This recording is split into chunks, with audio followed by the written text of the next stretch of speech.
Police phone করলে কি থানায় যেতেই হবে? আজকের ভিডিওতে জেনে নিন আপনার আইন। ধরুন আপনার ফোনে হঠাৎ একটি কল ফোন করে বলা হলো, আমি অমুক থানার অমুক পুলিশ অফিসার বলছি, আপনাকে এক্ষুনি থানায় আসতে হবে। এই সময় আপনার মাথায় কী আসবে? আপনার মাথায় আসবে ভয়, টেনশন, যে যদি আমি থানায় না যাই তাহলে আমাকে গ্রেপ্তার করে নেবে। কিন্তু কি এটাই সঠিক?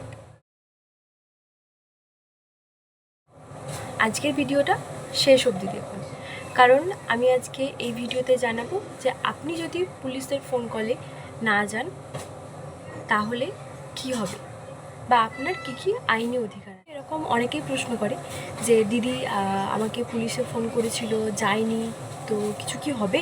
তবে পুলিশ অনেক সময় ফোন করে থাকে কোনো অভিযোগের বিষয়ে আপনাকে জিজ্ঞাসাবাদের জন্য, অথবা শুধুমাত্র আপনাকে ভয় দেখাবার জন্য। প্রশ্ন হলো, ফোন কল মানে কি আইনত হাজিরা বাধ্যতামূলক? এই প্রশ্নের উত্তর জানতে গেলে আপনাকে কিছু বিষয় মাথায় রাখতে হবে।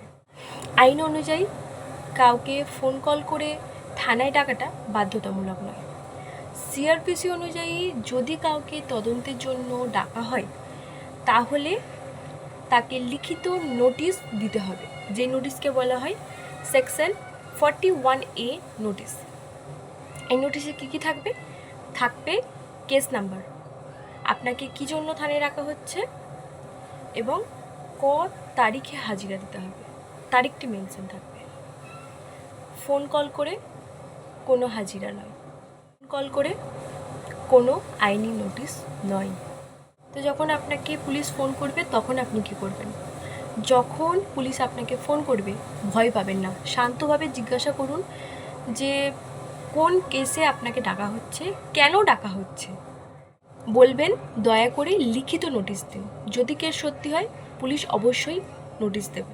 অবশ্যই অধিকার আছে যে থানায় যাওয়ার আগে আপনার আইনজীবীর সাথে পরামর্শ করে নিতে এবং জানিয়ে যেতে।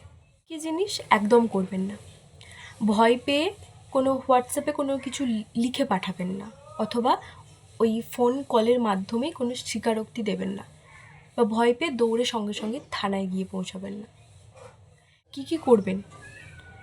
কলটিকে রেকর্ড রাখবেন, যে অফিসার ফোন করেছে তার নাম এবং পদবিটাকে লিখে রাখবেন, এবং পারলে একজন সাক্ষীকে রাখবেন।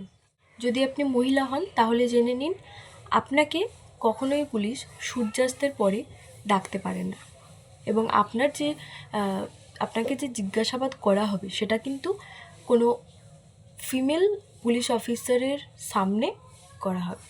একটা খুবই প্রচলিত মিথ আমাদের সমাজে আছে, যেটা হচ্ছে যে পুলিশ আমাকে ফোন করেছে তো আমি যাইনি, তার জন্য আমাকে পুলিশ গ্রেপ্তার করে নেবে। এটা একদম সত্য নয়, এটা একদম একটা মিথ, এটা সব ক্ষেত্রে সত্য নয়। যদি আপনাকে পুলিশ গ্রেপ্তার করতে চায় সেক্ষেত্রে আইন অনুযায়ী আপনাকে গ্রেপ্তার করতে হবে। আপনাকে কী জন্য গ্রেপ্তার করা হচ্ছে সেটার কিন্তু কারণ আপনাকে দেখাতে হবে, তারপরেই আপনাকে গ্রেপ্তার করতে পারে। যদি এই ভিডিওটা আপনার কাজে না লাগে, কাল কিন্তু লাগতেই পারে। তাই এই ভিডিওটাকে সেভ করে রাখুন এবং আপনার পরিবারের সদস্যদের সাথে শেয়ার করে রাখুন, কারণ আইন জানলে ভয় কমে, আর অধিকার জানলে অন্যায় থামে। আমি অ্যাডভোকেট তানিয়া, আবার দেখা হবে পরের কোনো আইনি ভিডিওতে।